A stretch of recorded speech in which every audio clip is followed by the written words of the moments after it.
The broken glass crunched under my boots like crushed diamonds, each shard catching the amber glow of streetlights filtering through the bar's entrance.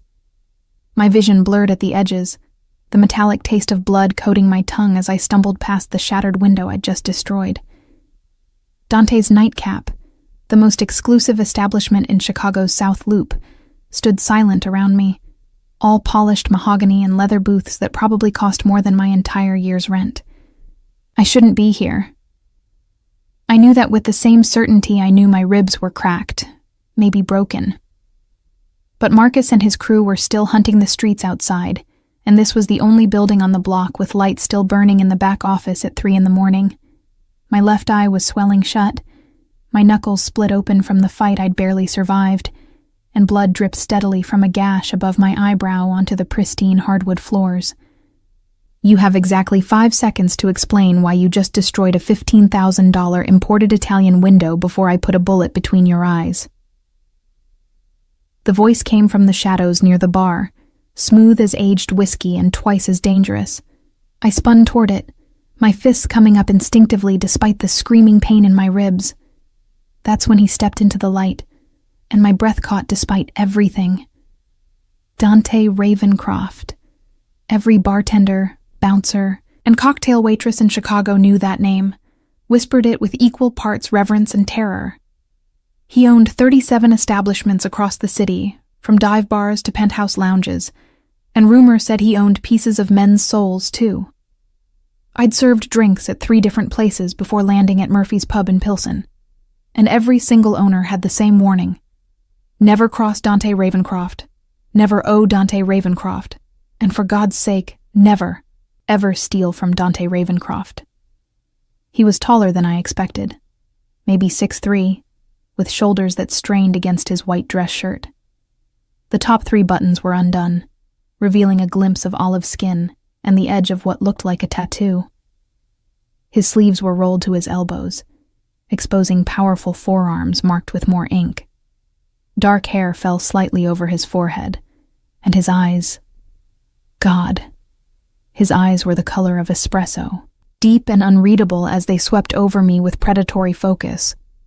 Those eyes narrowed when they landed on my face, and something flickered across his expression too quickly for me to name.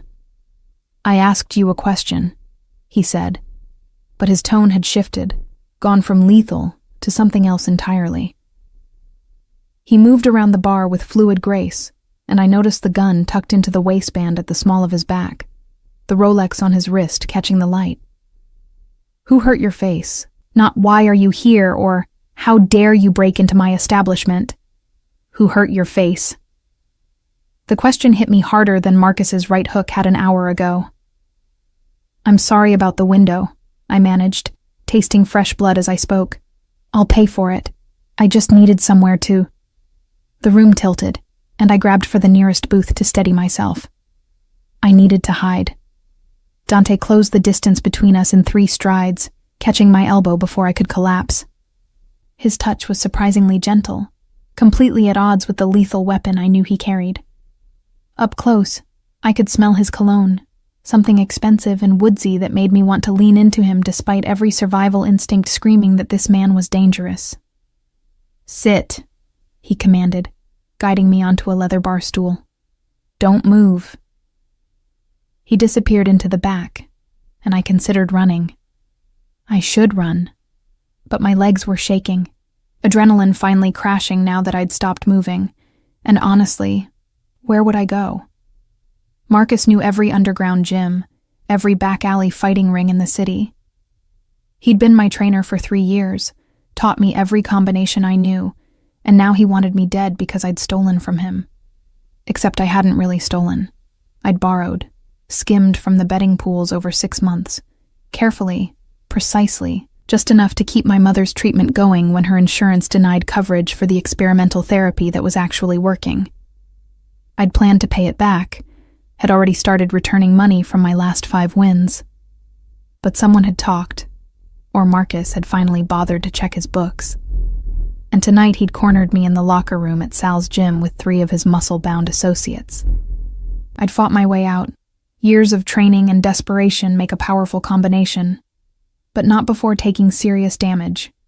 Split lip, black eye forming, the gash above my eyebrow that wouldn't stop bleeding, and ribs that made every breath feel like inhaling broken glass. I'd run through 6 blocks of South Loop, Chicago at 3 a.m, Marcus and his boys howling for my blood like wolves on the hunt. Dante returned with a first aid kit that looked far too comprehensive for a simple bar, setting it on the counter beside me with a bottle of expensive whiskey. He poured 2 fingers into a crystal tumbler and held it out. "Drink. It'll help with the pain." I took the glass, our fingers brushing, and knocked back the whiskey in one swallow. It burned down my throat, warmth spreading through my chest, temporarily overriding the ache in my ribs. Dante watched me with those intense dark eyes, then picked up a clean bar towel and poured whiskey directly onto it. "This is going to hurt," he said, moving to stand directly in front of me, between my knees. "But that cut needs to be cleaned before infection sets in." He pressed the alcohol-soaked towel to my eyebrow, and I hissed through my teeth, fingers gripping the edge of the bar. Dante's other hand came up to cup the side of my face, thumb brushing my cheekbone, holding me steady with surprising tenderness. "Who hurt your face?" Each word was precisely enunciated, and I realized he was furious. Not at me, at whoever had done this to me. "Why do you care?" I asked, meeting his gaze. "You don't even know me. I just broke your window and bled all over your expensive floors." "I know you're Sailor Thorne," he said, dabbing carefully at the gash. 28 years old, bartender at Murphy's in Pilsen, though Connor tells me you gave notice last week. You're a fighter, underground circuit, decent record, maybe 30 wins in 3 years. You're left-handed but can throw a mean right hook when necessary, and you've been skimming money from Marcus Donovan's betting pools to pay for your mother's cancer treatment at Northwestern Memorial. The blood drained from my face. He knew. This man knew everything, and I was sitting in his bar at 3 a.m. with nowhere to run. "If you know all that," I whispered, "then you know I'm dead the moment I step outside. Marcus doesn't forgive, and he doesn't forget. He thinks I stole 50 grand from him." "Did you?" "I borrowed $37,460. The exact number I'd been tracking in a notebook hidden under my mattress, planning to repay every cent. My mother's alive because of that money. Her cancer's in remission. So yeah, I took it, and I'd do it again." Dante studied my face for a long moment, then reached for a butterfly bandage, carefully closing the cut above my eyebrow. His touch remained gentle, precise, the hands of a man who knew how to be deliberate with violence, but was choosing care instead. "Marcus Donovan is a small-time operator with delusions of grandeur," Dante said, his voice dropping to something dark and promising. "He runs one underground gym and thinks that makes him somebody. He puts his hands on women who can't fight back and calls himself a businessman." "I can fight back," I said, probably unwisely given my current state. "I got away, didn't I?" A ghost of a smile touched Dante's lips, there and gone in an instant. "Yes, you did. And in the process, you broke into my establishment, destroyed an expensive window, and bled all over my floor. That means you owe me, Sailor Thorne." My heart kicked against my bruised ribs. Owing money to Marcus had gotten me into this mess. I couldn't imagine what owing a man like Dante Ravencroft would cost. "I don't have anything left to give. Everything I have went to my mother's treatment." "I'm not interested in your money." He finished with the butterfly bandage and moved to examine my split knuckles, turning my hands over with surprising gentleness. "These need cleaning too. You're going to have scarring." "I have plenty of scars already." I noticed. His thumb traced over old marks on my knuckles, evidence of 100 fights, 1,000 hours in the ring. "Tell me something. Would you rather owe me or owe Marcus?" The question hung in the air between us, heavy with implications I was too exhausted and in too much pain to fully process. Outside, I heard voices, men calling out, searching. Marcus and his crew still hunting.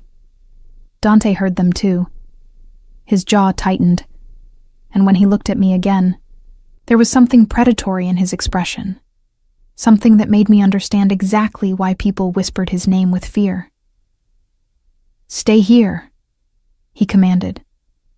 "Behind the bar, on the floor, and do not make a sound no matter what you hear. Understood?" I slid off the bar stool and crouched behind the polished mahogany as Dante strode toward the broken window.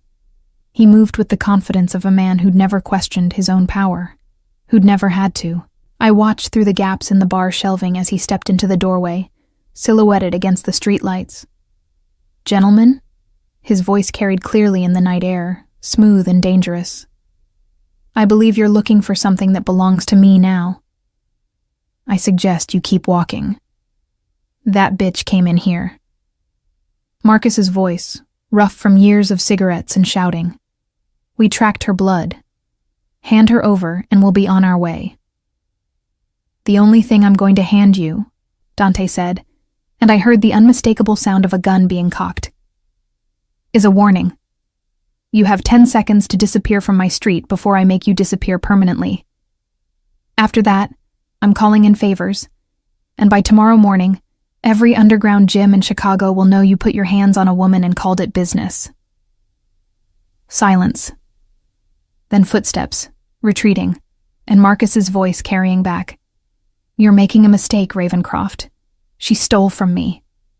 9, Dante counted, cold and final. 8, 7. The footsteps quickened, fading into the distance. Dante stood in the doorway for another full minute, before finally holstering his weapon and turning back into the bar. He found me still crouched behind the counter, my entire body shaking now that the adrenaline had fully worn off. "Come out," he said gently. "They're gone. They won't be back." I stood on unsteady legs, gripping the bar for support. "Why did you do that? You don't know me. You said yourself I owe you now." Dante crossed back to me, and this time when he touched my face, fingers trailing along my jaw, tilting my chin up so I had to meet his eyes, the gentleness was edged with something possessive. "Someone hurt what's mine," he said softly, dangerously. "That's not something I tolerate. Ever." "I'm not yours," I whispered, even as my body swayed toward him, seeking the safety he offered, despite knowing he was probably the most dangerous man in the room. "Not yet," he agreed, and his thumb brushed across my split lower lip with devastating tenderness. "But you will be, Sailor Thorne. By the time I'm done protecting you, by the time I'm done hunting down every man who thought he could touch you, you'll understand exactly what it means to belong to Dante Ravencroft." His words should have terrified me. Instead, as I stood there bleeding and broken in his bar at 3 a.m, with his hands cradling my face like I was something precious rather than a fighter who'd just destroyed his property, all I felt was relief. Maybe safety, I thought, comes in unexpected packages. Dante led me through his bar to the back office, his hand at the small of my back, warm through my blood-stained tank top. The office was exactly what I'd expected. Leather furniture, dark wood, walls lined with expensive bottles I couldn't name, and a massive desk covered in neat stacks of cash. He'd been counting money at 3 a.m, I realized. That's why the lights had been on. "Sit." He gestured to the leather couch, then locked the office door behind us. "I need to check your ribs." "I'm fine," I protested, but even I could hear how weak the lie was. Every breath felt like someone was stabbing me with hot knives. Dante raised an eyebrow, crossed to a cabinet, and pulled out a medical bag that looked like it belonged in an emergency room. I've been around enough fights to know the difference between fine and cracked ribs. Shirt up or off. Your choice. My face heated despite everything. This is already the most bizarre night of my life. The last thing I need is... If you were a man who'd broken into my bar bleeding, I'd be checking your injuries the same way, Dante said matter-of-factly. I don't let people die on my property. It's bad for business. Now, shirt. I peeled off my tank top with shaking hands, wincing as the movement pulled at my injured ribs. I was wearing a sports bra underneath, at least. But I'd never felt more exposed than I did sitting in Dante Ravencroft's office, half naked and vulnerable, while he looked at me with clinical focus. He knelt in front of me, hands hovering just above my skin. I'm going to press gently on each rib. Tell me if the pain gets sharp. His fingers were warm and surprisingly gentle as they probed along my rib cage. I bit down hard on my lip to keep from crying out when he hit the damaged area on my left side. Cracked, possibly broken, he confirmed, reaching for an elastic bandage. I'll wrap them, but you need x-rays. There's a doctor I know, works at Northwestern, owes me several favors. I'll have him meet us at his private practice in an hour. I can't afford a doctor, I said quietly. All my money went to my mother's treatment. Dante's hands paused in their wrapping, and when he looked up at me, something fierce burned in his dark eyes. Did you hear me mention money? I said he owes me. That means this costs you nothing except accepting my help. Why are you helping me? The question burst out before I could stop it. You could have let Marcus take me. You could have called the cops and had me arrested for breaking your window. Instead, you're wrapping my ribs and offering to take me to a doctor. I don't understand. Dante finished securing the bandage, his hands lingering on my skin, just a moment longer than necessary. When I was 16, my sister Lucia broke into a restaurant kitchen at 2 a.m. She was running from her boyfriend, who'd decided hitting women made him a man. The chef found her bleeding and scared, and instead of calling the police, he hid her in the walk-in freezer and called my father. He stood, grabbing a clean shirt from a closet and handing it to me. It was one of his, massive on my frame, but it smelled like his cologne and was infinitely cleaner than my blood-soaked tank top. My father made that boyfriend disappear, Dante continued, his voice dropping to something cold and final. And he taught me that there are lines you don't cross. Hitting women is one of them. Letting a woman bleed out because you're too concerned with money or reputation is another. You remind me of Lucia. Same fire, same desperation, same willingness to break windows and face the consequences rather than let some bastard break you. I pulled his shirt on, the soft fabric swallowing me. What happened to your sister? She runs my books now. Married a stockbroker, has 3 kids, and could make a grown man cry with her accounting skills. A genuine smile touched his lips, transforming his face from dangerous to devastating. She's safe because someone helped her when she needed it most. Now I'm helping you. You said I owe you, I reminded him, pulling my damp hair out of his shirt collar. Nothing comes free, especially not from men like you. Men like me.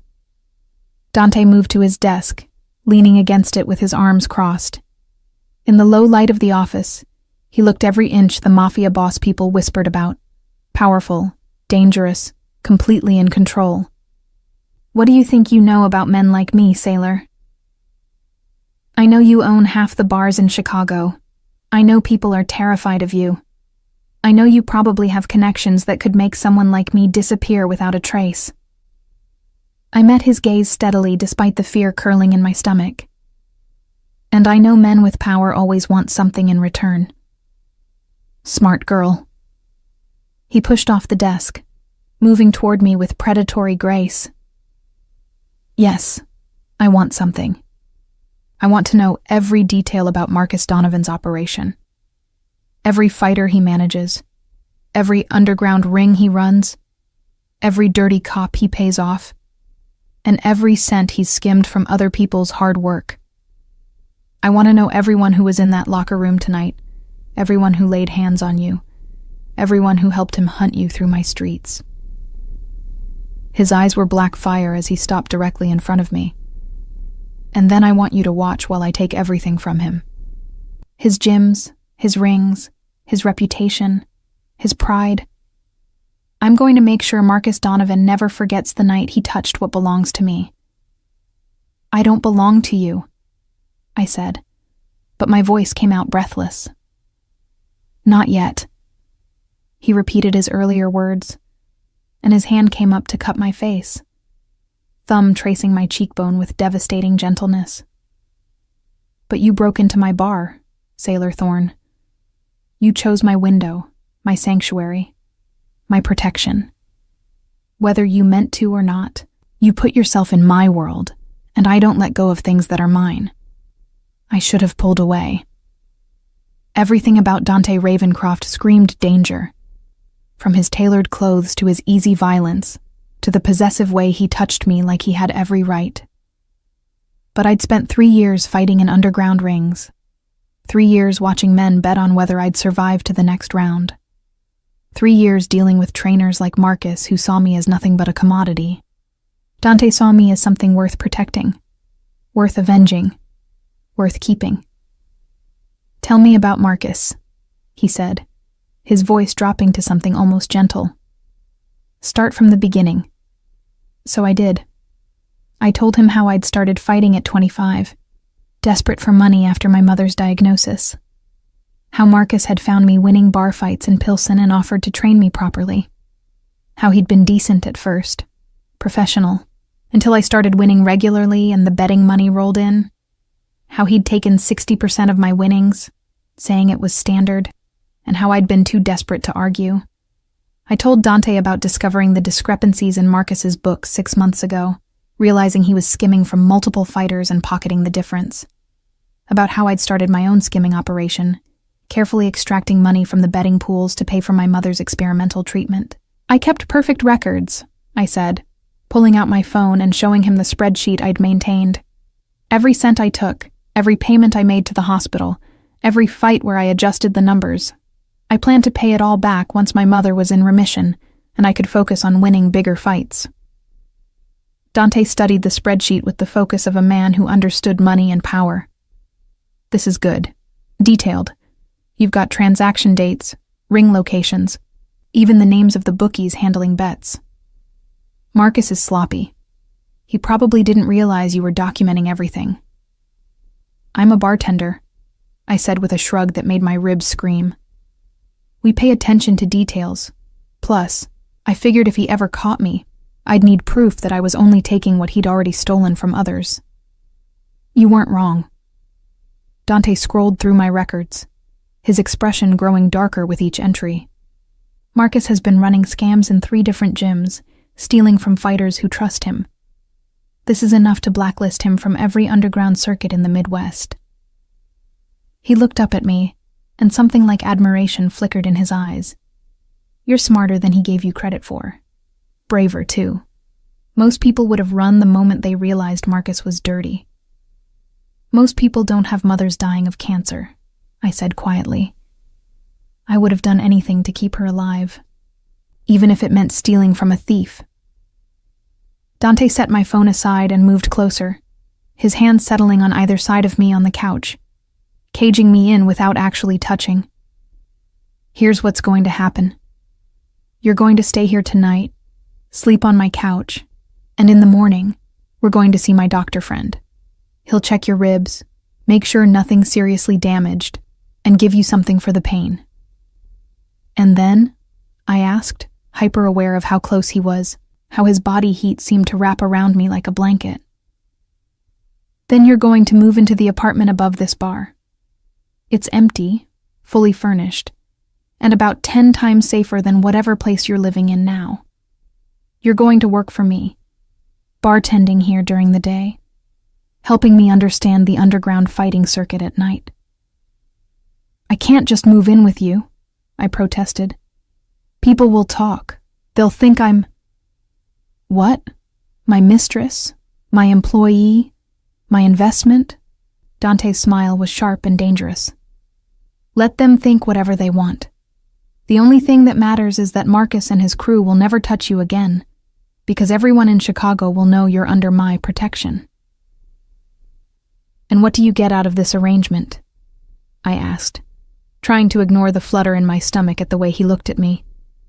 Dante's hand came up, fingers tangling in my hair, tilting my head back so I had to meet his eyes. I get to watch you heal. I get to train you properly, teach you how to fight without getting yourself killed. I get information about Marcus's entire operation, and I get the satisfaction of destroying a man who thinks he can hurt women in my city. His thumb brushed my lower lip, and I felt the touch everywhere. And eventually, when you're ready, when you understand that I'm nothing like the men who've hurt you, I get you. Completely. No more running, no more fighting alone, no more choosing between your safety and your mother's health. You'll belong to me, Sailor, and I'll make sure the entire city knows what happens to people who touch what's mine. That's insane, I whispered. You don't even know me. I know enough. I know you'd rather break windows than break your word. I know you'd fight your way through 3 grown men rather than give up. I know you love your mother enough to risk everything. That's enough for me. He leaned in, and for a heart-stopping moment, I thought he might kiss me. Instead, his lips brushed my forehead, tender and claiming all at once. Get some rest, he murmured against my skin. Tomorrow we start taking apart Marcus Donovan's world piece by piece. And Sailor, the men who hurt you tonight, they're going to wish they'd never touched you. I promise you that. He pulled back, leaving me feeling cold without his warmth, and moved to his desk. He grabbed a blanket from the closet and draped it over me with surprising care. Sleep. I'll be here all night, working. You're safe. I shouldn't have believed him. I shouldn't have trusted a mafia boss who'd known me for less than 2 hours. But as I curled up on his leather couch, wrapped in his blanket and his shirt, listening to the sound of him working at his desk, I felt safer than I had in 3 years. Maybe Dante Ravencroft was dangerous. Maybe he was possessive and controlling, and exactly the kind of man I should run from. But he'd looked at my broken face and asked who hurt me. He'd wrapped my ribs with gentle hands and offered me protection without asking for anything I wasn't willing to give. For the first time since my mother's diagnosis, I wasn't alone in the fight. And that was worth whatever price Dante would eventually demand. I fell asleep to the sound of him counting money and making phone calls, his voice a low rumble, promising violence to anyone who dared threaten what was his. Tomorrow, I'd worry about what I'd gotten myself into. Tonight, I just let myself rest. 3 days later, I stood in the apartment above Dante's nightcap, staring at the space that had somehow become mine. The doctor had confirmed 2 cracked ribs, but nothing more serious, wrapped me properly, and given me industrial-strength painkillers that actually worked. Dante had hired movers to collect my belongings from my studio apartment in Pilsen, all of which fit into 6 boxes, and had them delivered before I could protest. The apartment itself was stunning. Exposed brick walls, floor-to-ceiling windows overlooking South Loop, a kitchen with appliances I'd only seen in magazines, and a bedroom larger than my entire previous living space. It felt like something from a different life, one where I wasn't counting pennies and fighting in basement rings for grocery money. The locks are biometric, Dante explained, demonstrating the security system on the front door. Your fingerprint, plus a code only you and I know. The windows are bulletproof, and there's a panic button in every room that connects directly to my phone. Bulletproof windows, I repeated, trying to process the level of security he'd installed. That seems excessive for a bartender. Dante turned to face me, and in the afternoon light streaming through those bulletproof windows, I could see him clearly. The sharp line of his jaw, the faint scar above his left eyebrow, the way his dress shirt pulled across his shoulders. He'd rolled his sleeves up, revealing the full extent of the tattoos on his forearms. Italian words I couldn't quite read, mixed with images of ravens and roses. You're not just a bartender anymore, Sailor. You're someone Marcus Donovan wants dead, which means you need protection. And you're someone working for me, which means your safety reflects on my reputation. He moved closer, and I caught that woodsy cologne again. Besides, I prefer my investments intact. Is that what I am? An investment. You're whatever you need to be to accept my help. His hand came up, fingers trailing down my arm, and I tried to ignore the goosebumps that followed his touch. Fighter, bartender, investment. Mine. The possessiveness in that last word should have bothered me. Instead, I found myself leaning into it, into him, drawn by something I couldn't quite name. Dante, I started, but he shook his head. I have a meeting in an hour. Get settled, take your pain medication, and rest those ribs. Tomorrow night we start your real training. What real training? His smile was sharp and dangerous. If you're going to work for me, you need to know how to fight properly, not just street brawling and underground ring tactics. I'm going to teach you how to survive in my world. He left before I could respond, and I spent the rest of the day unpacking my meager belongings and trying not to think about what surviving in his world might entail. The next night, Dante led me down to a private gym in the basement of his building. It was easily 3 times the size of any underground facility I'd trained in, with professional equipment, pristine floors, and lighting that actually worked. No blood-stained mats or broken equipment here. Show me what Marcus taught you, Dante said, leaning against the wall with his arms crossed. He'd changed into athletic wear, black pants and a fitted shirt that showed every line of muscle, and looked every inch the predator I knew him to be. I moved to the heavy bag and started running through combinations. Jab, cross, hook, uppercut. The movements were fluid despite my wrapped ribs, muscle memory taking over. I'd spent 3 years perfecting these combinations, learning to hit hard and fast and survive. Dante watched silently for 10 minutes before pushing off the wall. Stop. I turned, breathing hard. What's wrong? Everything. He moved into the ring with me, circling like he was assessing prey. Your stance is too wide, leaves you vulnerable to leg sweeps. Your guard drops after the 3rd punch in any combination. You telegraph your right hook by dropping your shoulder. And you're favoring your uninjured side so heavily that anyone paying attention would know exactly where to hit to take you down. Heat flushed my cheeks. I've won 30 fights with that technique. Against other amateurs in underground rings where the biggest prize is $3,000 in bragging rights. Dante moved behind me, his hands settling on my hips, adjusting my stance.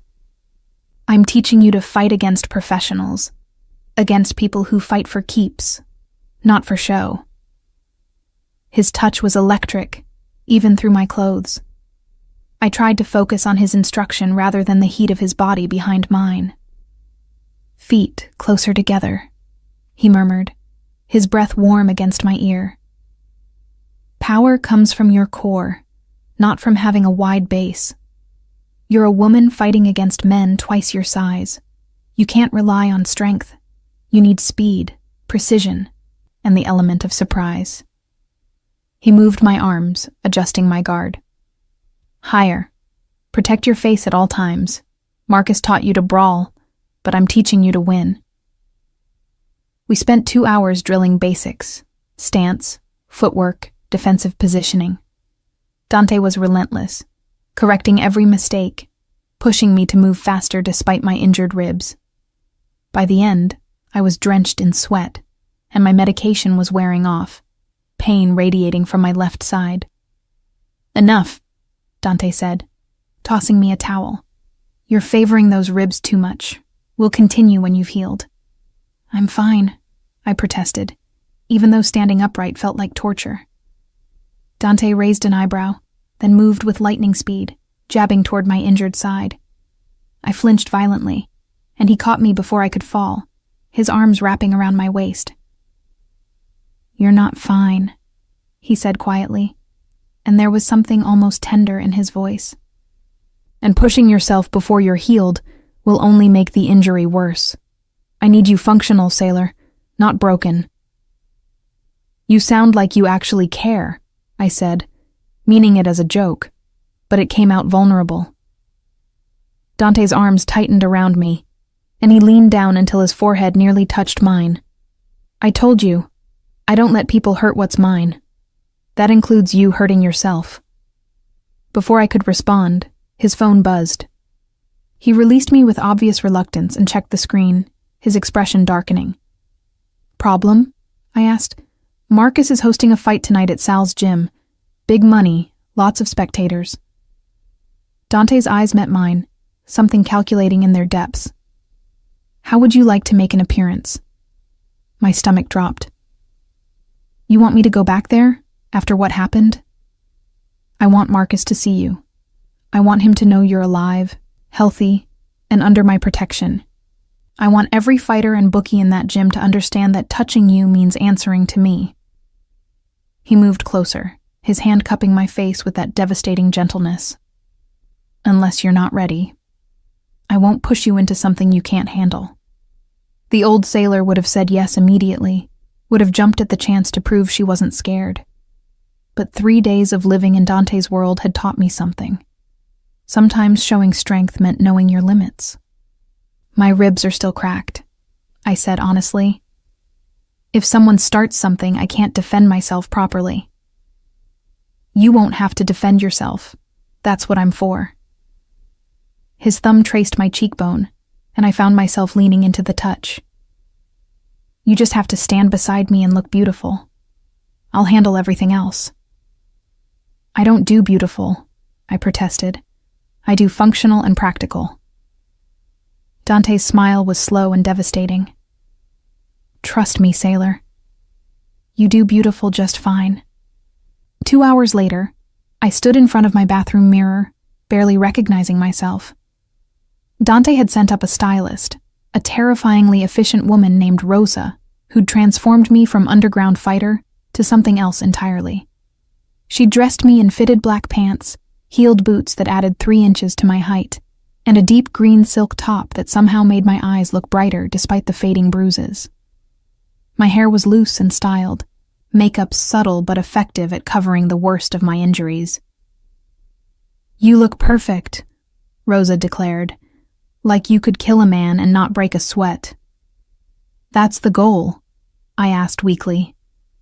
Honey, when you walk into that gym on Dante Ravencroft's arm, every person there needs to understand you're untouchable.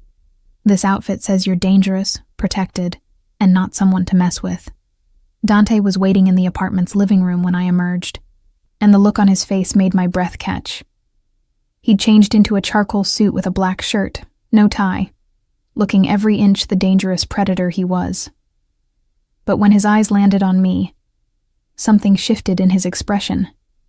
Possessive pride mixed with something darker and hungrier.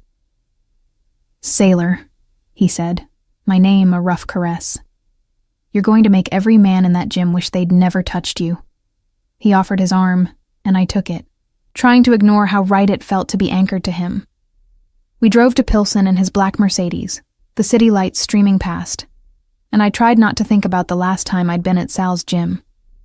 The underground facility was packed when we arrived, the air thick with sweat and testosterone, and the metallic scent of blood. A fight was already underway in the ring, 2 heavyweights pounding each other while spectators screamed and waved betting slips. The moment we entered, silence rippled through the crowd. Every eye turned to us, to Dante in his expensive suit, and me at his side, clearly alive and clearly under his protection. I spotted Marcus immediately. He stood near the ring, his face going pale when he saw me. His 3 associates, the ones who'd cornered me in the locker room, went rigid, hands moving toward weapons they probably shouldn't have been carrying. Dante's hand settled at the small of my back, warm and reassuring, as he guided me through the crowd. People parted like water around us, no one willing to get between Dante Ravencroft and wherever he was going. We stopped directly in front of Marcus. Up close, I could see the fear in his eyes, could smell the nervous sweat despite the gym's chill. Marcus, Dante said, his voice carrying easily over the noise of the fight. I believe you've met my employee. Marcus's eyes darted between us. She stole from me. She borrowed money you'd already stolen from others. Dante's tone was conversational, almost friendly, but there was steel underneath. I've reviewed her documentation. Very thorough. I'm sure the boxing commission would find it fascinating reading. Marcus's face went from pale to red. You can't threaten me in my own gym. This isn't a threat. Dante smiled, and it was one of the most dangerous expressions I'd ever seen. This is information. As of tonight, every underground ring in Chicago knows that Sailor Thorne is under my protection. If she gets so much as a paper cut, I'm going to assume you're responsible. And Marcus? I don't make people disappear into rivers. I make them wish they could disappear. He turned to the assembled crowd, raising his voice. Anyone here have a problem with Miss Thorne? Anyone want to collect on whatever bounty Marcus might have offered? Now's your chance to speak up. Silence. Absolute. Terrified silence. Good. Dante's hand slid around my waist, pulling me against his side in a gesture that was both protective and claiming. Glad we understand each other. Oh, and Marcus? Consider this your notice. You have 60 days to clear out of every gym you operate in Chicago. After that, your licenses, your permits, your under-the-table agreements, they all become my problem to solve. Permanently. We turned to leave, but Marcus's voice stopped us. You can't do this. I have connections. Dante turned back slowly, and the look on his face made me shiver. You have nothing I can't take away. Remember that. We left Sal's gym with my hand in his, the crowd parting silently around us. I didn't look back, didn't need to see Marcus's face to know we'd won this round. In the car, my hands were shaking, adrenaline and relief and terror all mixed together in my bloodstream. You okay? Dante asked, his hand covering mine. You just threatened to destroy a man's entire operation because of me, I said quietly. I'm not used to people protecting me like that. Get used to it. He brought my hand to his lips, pressing a kiss to my bruised knuckles. You're mine now, Sailor. That means your enemies are my enemies. Your fights are my fights. And anyone who thinks they can hurt you is going to learn exactly what that means. His words should have scared me, should have made me run. But as we drove through Chicago's streets with his hand holding mine, all I felt was safe. 2 weeks after the confrontation at Sal's gym, I was working the afternoon shift at Dante's nightcap when the door opened and a woman I'd never seen before walked in. She was striking. Early 30s, designer clothes, a handbag that probably cost more than I used to make in 3 months, and the same dark eyes that Dante had. You must be Sailor, she said, settling onto a bar stool with practiced grace. I'm Lucia, Dante's sister. My hands stilled on the glass I'd been polishing. This was the sister he'd mentioned, the one who'd broken into a restaurant kitchen running from her abusive boyfriend, the one whose experience had shaped how Dante responded to finding me bleeding in his bar. He talks about you, I said, setting down the glass and offering her my hand. It's nice to finally meet you. Lucia's handshake was firm, businesslike. My brother has been unusually distracted lately. I wanted to see the woman responsible for that. She ordered a gin and tonic, and I made it exactly how I would for any customer, pretending my hands weren't shaking. Lucia Ravencroft wasn't just Dante's sister. She was his accountant, his advisor, and from what I'd gathered, one of the few people whose opinion he actually valued. He helped you, Lucia said, after taking a sip. The same way someone helped me once. That's why he brought you here. Gave you protection. I know. I leaned against the bar, meeting her gaze. He told me about what happened to you, about how your experience taught him to never look away when a woman needs help. Did he tell you what happened to the man who hurt me? I shook my head, and Lucia's smile was sharp. My father had him beaten so badly he spent 6 months in the hospital. Then, when he got out, they made sure he left Chicago and never came back. Our family doesn't forgive people who hurt women. She traced the rim of her glass thoughtfully. But Dante isn't our father. He's worse, more controlled, more methodical, and infinitely more dangerous when someone crosses a line he's drawn. So I'm here to ask you something, Sailor Thorne. Do you understand what you've gotten yourself into? Do you understand what it means to be under my brother's protection? I'm learning, I said honestly. Every day, I'm learning more about your brother's world. And what have you learned? I thought about the past 2 weeks, about training sessions where Dante taught me to fight properly while his hands lingered on my waist just a second too long. About quiet dinners in the apartment above the bar, where we talked about everything except the growing tension between us. About the way he looked at me like I was something precious and dangerous all at once. I've learned that your brother is nothing like Marcus or any other man who's tried to control me. He's possessive, yes. Protective to the point of being overwhelming. But he's never once made me feel like I'm less than I am. He sees me as a fighter, not just someone to protect. Lucia studied me for a long moment, then smiled. Good answer. Wrong answer. And I would have had to warn you away from my brother. Right answer means I get to be the one to tell you the truth about Dante Ravencroft.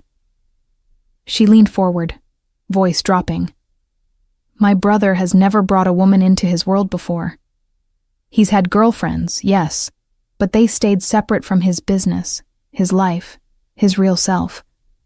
You're the first woman he's let into his apartment, his bar, his operations. You're the first woman he's trained personally, protected publicly, and claimed in front of his associates. What are you saying? I'm saying my brother is falling for you, probably harder and faster than he's ever fallen for anyone. And when Dante Ravencroft falls, he falls completely. You'll never be rid of him, Sailor. He'll be possessive and demanding, and he'll expect loyalty that borders on obsession. But in return, he'll give you the same. You'll never be alone, never be unsafe, never be unprotected again. My heart was hammering against my healed ribs. That's a lot of pressure. Yes, it is. That's why I'm here, to make sure you understand what you're signing up for. Because once you're fully his, once you accept everything that means, there's no going back. Dante doesn't do casual. He doesn't do temporary. When he claims something, he keeps it forever. The door to the bar opened, and Dante walked in, stopping short when he saw us together. Lucia, I didn't know you were stopping by. I wanted to meet your bartender, Lucia said innocently, finishing her drink. She makes an excellent gin and tonic. You should give her a raise. She stood, kissed her brother's cheek, then turned to me. It was lovely meeting you, Sailor. I'm sure we'll see each other again soon. Perhaps at Sunday dinner. Dante never misses Sunday dinner with the family. She left before I could respond, and Dante moved to the bar, his eyes searching my face. What did she say to you? She wanted to make sure I understood what I was getting into with you. I met his gaze steadily. That you don't do casual or temporary. That when you claim something, you keep it forever. She's not wrong. Dante reached across the bar, his fingers tangling with mine. I told you the first night, you're mine, Sailor. That hasn't changed. If anything, it's gotten stronger with every day you've been here. Dante, I started, but he shook his head. I know this is fast. I know you're still healing, still figuring out if you can trust me. But I need you to understand something. He moved around the bar, backing me against the shelves of expensive liquor. I've spent 15 years building my empire. I own establishments across Chicago, have connections in every borough, command respect from men twice my age. But none of that prepared me for finding you bleeding in my bar. His hands came up to frame my face, and I could feel the barely restrained intensity in his touch. You walked into my world at 3 a.m, bleeding and defiant and so goddamn brave I couldn't look away. And every day since then, you've proven that you're exactly the kind of woman I never knew I needed. I'm just a fighter who got in over her head, I whispered. No. His thumb traced my lower lip, the gesture achingly tender. You're a woman who would steal from a thief to save her mother, who would fight her way through 3 trained men rather than give up, who would break my window and face my gun rather than let someone break her. That's not just a fighter, sailor. That's someone extraordinary. He leaned in, his forehead touching mine, and I could feel his breath against my lips. Tell me you feel this too. Tell me I'm not alone in this. I should have pulled away, should have maintained professional distance, should have remembered that men like Dante Ravencroft were dangerous for women like me. But I was tired of running, tired of fighting alone, tired of pretending I didn't feel the electricity between us every time he touched me. You're not alone, I admitted, my hands coming up to rest on his chest. I could feel his heartbeat, rapid and strong under my palms. I don't know what this is or where it's going, but you're not alone. Dante's control snapped. His mouth came down on mine, claiming and possessive and devastatingly perfect. I kissed him back with equal intensity, months of loneliness and fear and desperation pouring into the connection between us.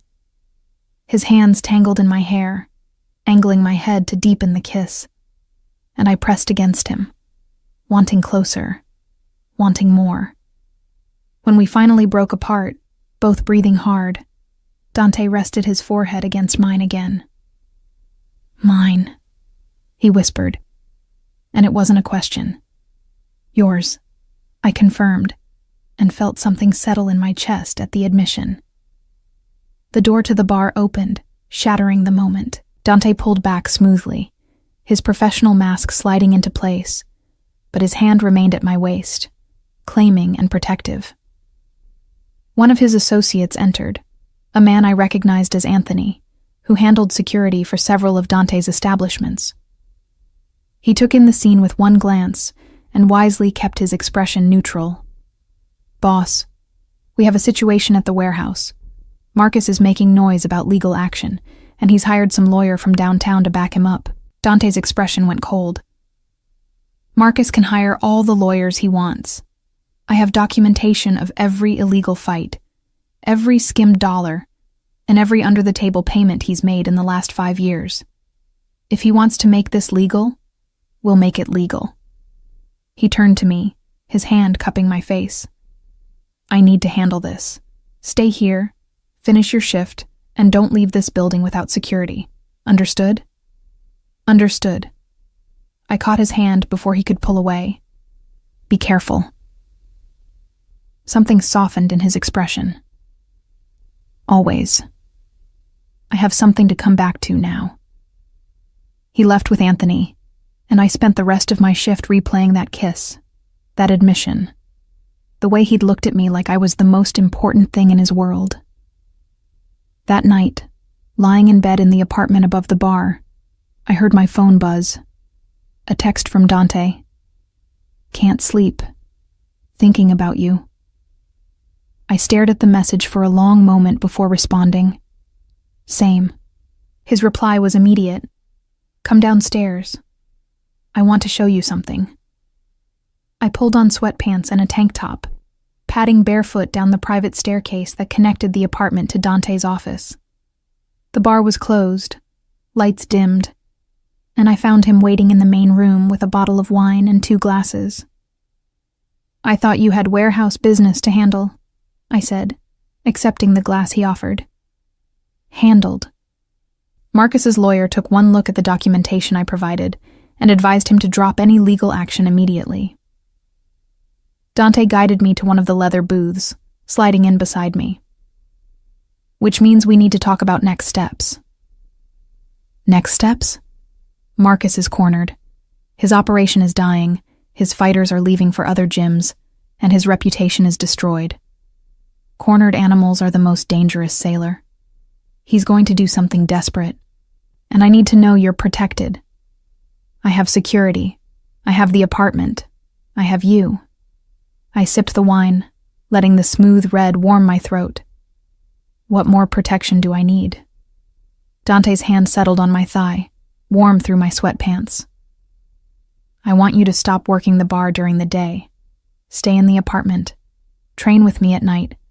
And let me handle the public-facing aspects of the business until Marcus is completely neutralized. You want me to hide, I said flatly. I want you safe. His hand tightened on my leg. There's a difference. I set down my wine glass and turned to face him fully. I spent 3 years fighting men twice my size in underground rings. I survived Marcus's ambush and got away with cracked ribs and a black eye. I'm not fragile, Dante, and I'm not going to hide in your apartment like some damsel waiting to be rescued. I never said you were fragile. His other hand came up to cup my face. But you're mine to protect. And I take that responsibility seriously. If something happened to you because I let you work unprotected, nothing's going to happen to me, I interrupted. You've made it very clear to everyone in Chicago that I'm under your protection. Marcus would have to be suicidal to try anything now. That's exactly what worries me.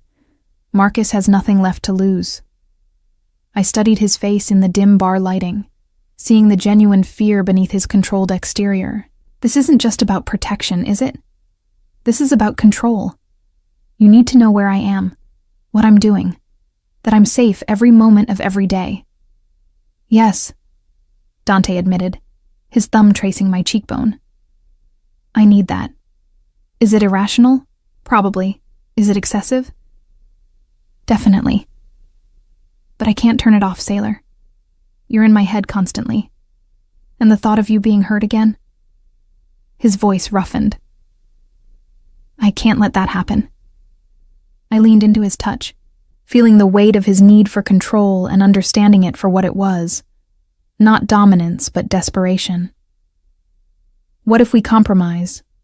I keep working the bar during afternoon shifts when you're here. At night, I stay in the apartment or train with you. I check in regularly. I don't go anywhere alone, and I let your security team shadow me. Dante's eyes searched mine. You'd do that? Give up that much freedom? It's not giving up freedom. It's accepting that someone actually cares whether I live or die. I caught his hand, pressing it against my cheek. Besides, you're not the only one who's scared. Marcus has nothing left to lose, and I know how dangerous that makes him. I don't want to be stupid about my safety. You could never be stupid, Dante murmured. And then he was kissing me again, softer this time, but no less intense. His hands moved to my waist, lifting me effortlessly until I was straddling his lap in the booth, and I wrapped my arms around his neck, losing myself in the taste and feel of him. When we finally broke apart, both breathing hard, Dante's eyes were dark with desire and something deeper. Stay with me tonight. Not in the apartment. Here. With me. I knew what he was asking, what it meant to cross that line. Dante. Just to sleep, he clarified, though his hands on my waist told a different story. I want to hold you. I want to wake up knowing you're safe. That's all. Unless you want more. I should have said no. Should have maintained some boundary between us. But the truth was, I wanted this as much as he did. Wanted to sleep in his arms, wanted to wake up next to him, wanted to stop fighting the connection that had been building since the moment I'd broken his window. Okay, I whispered, just to sleep. Dante's smile was slow and devastating as he stood, lifting me with him. Liar, he murmured against my lips. But I'll take what I can get. He carried me up the private staircase to his apartment, one I'd never seen, larger and more luxurious than mine, and laid me on his massive bed with surprising gentleness. Then he stripped down to his boxer briefs and climbed in beside me, pulling me against his chest. This is just sleeping, I protested weakly, very aware of the heat of his skin against mine. "Absolutely," Dante agreed, his hand sliding under my tank top to rest on my bare waist. "Just sleeping, with my hand on your skin, in my bed, where you belong." I laughed despite myself, curling into him, feeling safer and more content than I had in years. "You're impossible." "I'm yours," he corrected, pressing a kiss to the top of my head. "Get some rest, sailor. Tomorrow, we finish what Marcus started." I fell asleep in Dante Ravencroft's arms, listening to his heartbeat and feeling, for the first time since my mother's diagnosis, like maybe everything was going to be okay. I woke to sunlight streaming through floor-to-ceiling windows and Dante's arm heavy across my waist. At some point during the night, I'd turned toward him, my face pressed against his bare chest, one leg hooked over his. He was still asleep, his usually sharp features relaxed, dark hair falling over his forehead in a way that made him look younger, less dangerous. I took the opportunity to study him properly. The strong line of his jaw, the scar above his eyebrow that I'd noticed before, the intricate tattoos that covered his arms and chest. Up close, I could see the Italian words more clearly. La familia è tutto. Family is everything. "You're staring," Dante murmured, his voice rough with sleep, eyes still closed. "You're worth staring at," I admitted, then immediately felt heat flood my face. His eyes opened, dark and warm, and his hand tightened on my waist. "Stay just like this. Let me have this moment before the day starts and everything gets complicated again." So I stayed, letting him hold me, feeling his heartbeat under my palm and trying not to think about how right this felt, how easy it would be to fall completely for this man who'd shown me more care in 3 weeks than I'd experienced in years. "My mother wants to meet you," I said quietly.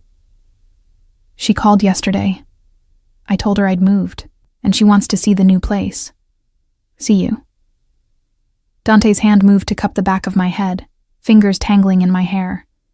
"What did you tell her about me?" "That you're my boss, that you helped me when I needed it, that you're—" I trailed off, unsure how to categorize what Dante was to me. "That I'm yours," he finished softly. "Tell her the truth, sailor. Tell her you're with the most dangerous man in Chicago, and he'd burn the city down before he let anyone hurt you again. That might scare her." "Good. She should be scared for you. This world I'm bringing you into isn't safe. It's violent and ruthless and unforgiving. But I promise you this. As long as you're mine, you'll never face it alone." His phone buzzed on the nightstand, shattering the moment. Dante grabbed it, his expression darkening as he read the screen. "What is it?" I asked, sitting up. Marcus made his move. 3 of my establishments were vandalized last night. Windows broken, inventory destroyed, threatening messages left. Dante was already moving, pulling on clothes with efficient speed. "He's trying to force me into a confrontation. What are you going to do?" Dante turned to look at me, and the man who'd held me so gently moments ago was gone. In his place was the mafia boss Chicago feared, cold and calculating and absolutely lethal. "I'm going to give him exactly what he wants, a confrontation. But on my terms, in my territory, with my rules." He crossed back to the bed, cupping my face in both hands. "You're staying here today. Security outside the door, no exceptions. This ends tonight, sailor. One way or another." "Let me come with you," I said, grabbing his wrists. "I can help. I know Marcus's tactics, his patterns." "No." The word was absolute. "You're not going anywhere near him. I won't risk you. Not for this. This started because of me, because I stole from him, because I needed that money for my mother's treatment. I should be there when it ends." Dante's jaw tightened. "This stopped being about you the moment Marcus decided to hunt you like an animal through my streets. This is between him and me now, about respect, about territory, about understanding what happens when you touch what's mine." You don't need to be there for that." He kissed me, hard and possessive and final, then pulled away. "Stay here. I mean it, sailor. Don't leave this apartment." He was gone before I could argue further, the door closing behind him with terrible finality. I spent the morning pacing the apartment, training in the private gym, trying to burn off the anxious energy coursing through me. Dante had left 2 security guards outside my door, silent, professional men who probably had guns under their tailored suits. Around noon, my phone rang. Unknown number. I almost didn't answer, but something made me pick up. "Sailor Thorne?" A woman's voice, professional, unfamiliar. "This is Dr. Chen from Northwestern Memorial. I'm calling about your mother." My heart stopped. "What's wrong? Is she okay?" "She's stable, but she's asking for you. There's been a complication with her treatment, and she's quite agitated. She specifically requested that you come to the hospital." "I'll be there in 20 minutes, I said, already grabbing my jacket. I made it past Dante's security by lying, told them I was just going down to the bar, needed to check on something. Then I slipped out the back exit and caught a cab to Northwestern Memorial. The hospital was familiar territory. I'd spent months here during my mother's treatment, knew the halls and waiting rooms like my own apartment. I found her room on the oncology floor, pushed open the door, and walked directly into Marcus's trap. He was there, along with 2 of his associates, and my mother wasn't. The room was empty except for them, and I realized with terrible clarity that there had never been a call from Dr. Chen. "Thought you were smarter than this," Marcus said, moving to block the door. "But everyone has a weakness. Yours is your mother." I backed up, my mind racing through defensive options. The room was small, 2 against 1, and my ribs were still healing. I couldn't fight my way out of this. "Dante will kill you," I said, trying to sound confident despite the fear coursing through me. "You know that, right? The moment he finds out you touched me, you're dead." "Maybe. But first, I'm going to make you pay for destroying my operation. Then I'm going to use you as leverage to make Ravencroft back off. He wants you? Fine. He can have you, after I'm done." Marcus moved toward me, and I did the only thing I could think of. I triggered the panic button on my watch. The one Dante had given me my first day in the apartment. The one that connected directly to his phone and his security team. Then I fought. My first punch caught Marcus in the throat, buying me seconds. His associate came at me from the left, and I used his momentum against him, throwing him into the hospital equipment. But the second associate was bigger, faster, and he caught me around the waist, lifting me off my feet. Pain exploded through my still healing ribs as he slammed me against the wall. I drove my elbow back into his face, felt cartilage crunch, but his grip didn't loosen. Marcus was getting up, fury written across his features, and I knew with terrible certainty that I was out of options. The door exploded inward. Dante came through like a force of nature, followed by 4 of his security team. His eyes found me immediately, took in the situation in an instant, and the look on his face was the most terrifying thing I'd ever seen. "Let her go." Each word was punctuated with barely restrained violence. The associate holding me hesitated, and that moment of uncertainty was all Dante needed. He moved with lethal speed, ripping me from the man's grasp and positioning me behind him in one fluid motion. Then he drove his fist into the associate's face with enough force to send him crashing through the hospital room's observation window. What followed was brutal and efficient. Dante's security team subdued Marcus's other associate, while Dante himself focused on Marcus. He didn't use a weapon, didn't need to. His fists delivered punishment with surgical precision, each hit calculated to cause maximum pain without killing. "You," Dante said between hits, "put your hands," another devastating punch, "on what's mine." He was going to kill him. I could see it in the cold fury of his movements, the way he showed no mercy. Marcus was barely conscious, blood streaming from his mouth and nose, and Dante showed no signs of stopping. "Dante!" I grabbed his arm, pulling him back. "Stop. He's not worth it." Dante turned to look at me, and for a heart-stopping moment, I wasn't sure he even recognized me. Then his eyes focused, really seeing me, and the killing rage drained from his expression. "Did he hurt you?" His hands were on me instantly, checking for injuries, his touch gentle despite the violence he'd just inflicted. "Sailor, did he touch you?" "I'm okay. My ribs hurt, but I'm okay." I cupped his face, forcing him to look at me instead of Marcus's broken form on the floor. "I'm okay because you came. Because you saved me." Dante pulled me against his chest, his arms wrapping around me with desperate intensity. "You promised you'd stay in the apartment. You promised." He called me, pretended to be a doctor, said my mother needed me. "I'm sorry. I'm so sorry." "Don't apologize for loving your mother." Dante's lips pressed against the top of my head. "But God, Sailor, when I got your panic signal, when I realized where you were..." His arms tightened. "I've never been that scared in my life." "Boss." One of his security team stepped forward. "Police are on the way. We need to clear out." Dante nodded, but didn't release me. "Anthony, take Marcus and his associates to the warehouse. Make sure they understand what happens to people who touch my woman. Then make sure they leave Chicago, tonight. I don't care where they go, as long as it's far away from here." "What about the hospitals?" I asked quietly. "Marcus needs medical attention.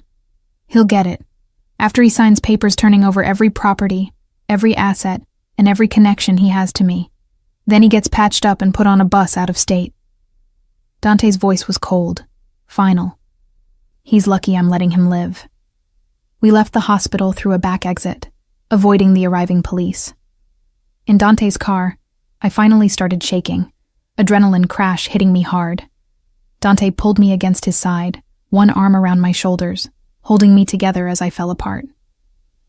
"I could have gotten you killed," I whispered. "If you'd arrived even a minute later. But I didn't. You held him off, bought yourself time, and trusted me to come for you. That's all that matters." Back at the apartment, Dante wouldn't let me out of his sight. He checked my ribs personally, rewrapped them, gave me painkillers, and then just held me on the couch while I processed everything that had happened. "It's over," he murmured into my hair. "Marcus is gone. His operation is mine. The underground fighting circuits all know you're protected. You're safe now, Sailor. You can stop running." "What if I don't know how to stop?" I asked quietly. "What if I've been fighting and running for so long that I don't know how to just be safe?" Dante pulled back to look at me, his hands framing my face. "Then I'll teach you.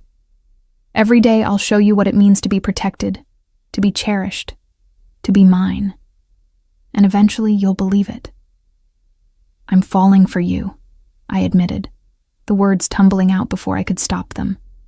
"I know it's fast and probably crazy, but I'm falling for you, Dante, and that terrifies me." His smile was slow and devastating. "Good. Because I fell for you the moment you broke my window, bleeding and defiant and so beautiful it made my chest ache. I've just been waiting for you to catch up." He kissed me then, soft and sweet and perfect, and I kissed him back, pouring 3 weeks of fear and hope and desperate longing into the connection between us. "I love you," Dante whispered against my lips. "I know it's too soon and probably too intense, but I love you. Sailor Thorne, and I'm going to spend the rest of my life making sure you never doubt that." I should have been scared by the declaration, should have pulled back, but instead, I leaned into him, letting him hold me, and whispered back, "I love you too." That night, we didn't just sleep together, We made love slowly and carefully, Dante mindful of my healing ribs, his hands reverent on my skin. And afterward, lying in his arms, I finally understood what Lucia had meant. Dante Ravencroft didn't do casual. He didn't do temporary. When he loved completely, obsessively, forever. And I was ready for that. Ready for all of it. 6 months later, I stood in what used to be Sal's gym in Pilsen, watching contractors transform the space into something new. Dante stood beside me, his hand at the small of my back, warm and familiar and right.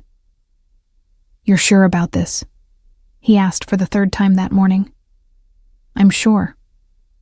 I leaned into him, looking at the blueprints spread across a makeshift table.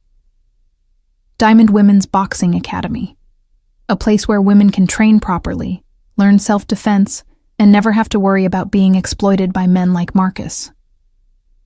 Dante's arm came around my waist, and I felt his satisfaction in the gesture. After Marcus had left Chicago, under duress and with signed documents transferring all his assets to Dante, we'd spent months consolidating his operations. Most of the underground fighting rings had been shut down or legitimized. The gyms had been sold or converted. And this space, where I'd spent 3 years fighting for survival, was being transformed into something that actually helped women.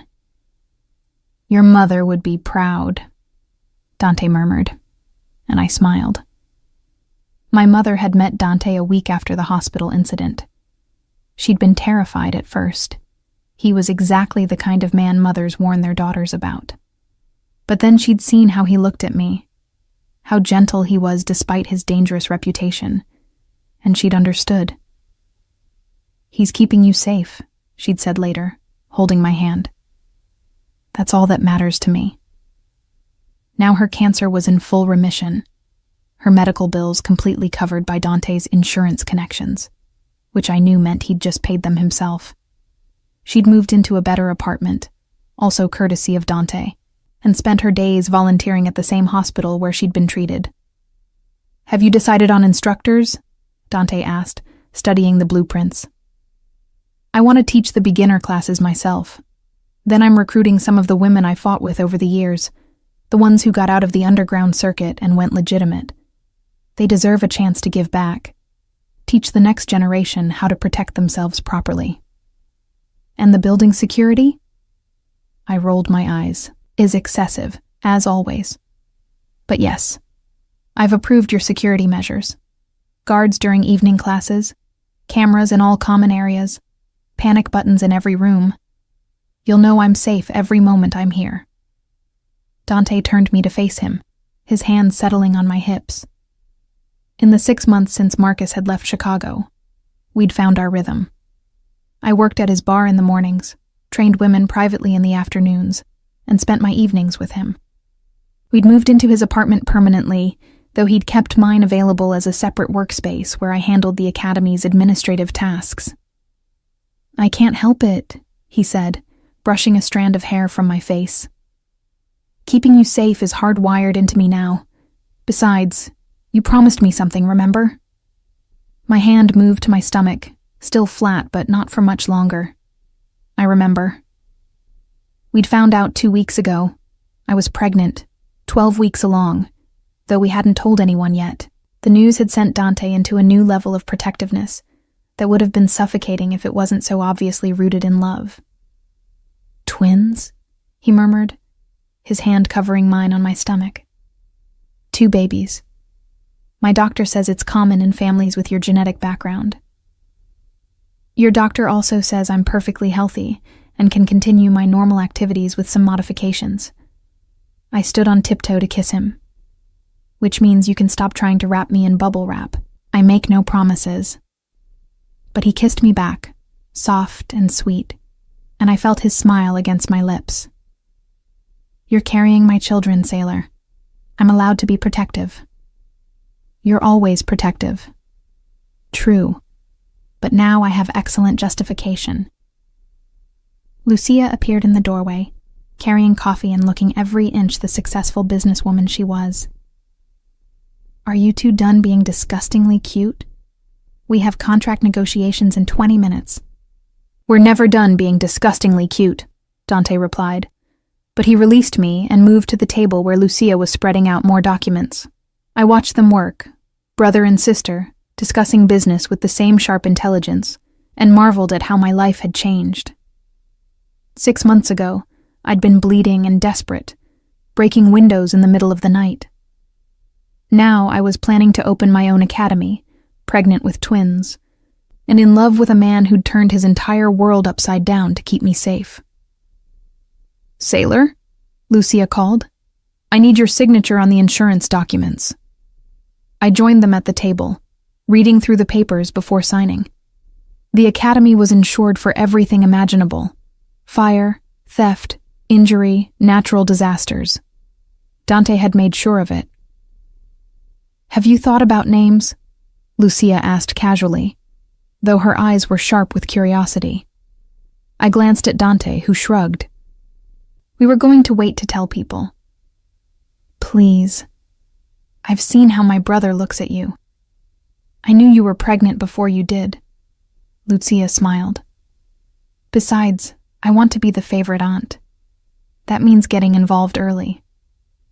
"If they're boys, I was thinking about Italian names," I said, "to honor Dante's heritage. If they're girls, I want to name them after strong women I've known." "And if it's one of each?" Dante asked. "Then we compromise, like we do with everything." I leaned into him, feeling his warmth and strength and the absolute certainty that he'd protect our growing family with the same intensity he'd protected me. The contractors returned from lunch, and we spent the afternoon making final decisions about the academy. By evening, my feet hurt and my back ached, and Dante noticed immediately.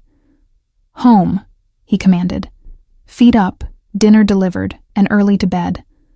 "I'm pregnant, not fragile," I protested, but let him guide me to his car anyway.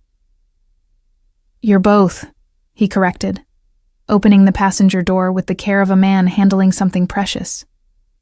"And I love you for it." That night, curled up in bed with Dante's hand resting on my stomach, I thought about everything that had led to this moment. The desperate theft that had started it all. The violence that had brought me to his door. The fear and trust and gradual understanding that safety could come from the most unexpected source. "What are you thinking?" Dante asked, his thumb tracing circles on my skin. "That I broke your window and found home," I said softly. "That the man everyone fears is the gentlest person I know. That you turned my worst night into the beginning of everything good in my life." Dante shifted, propping himself up on one elbow to look down at me.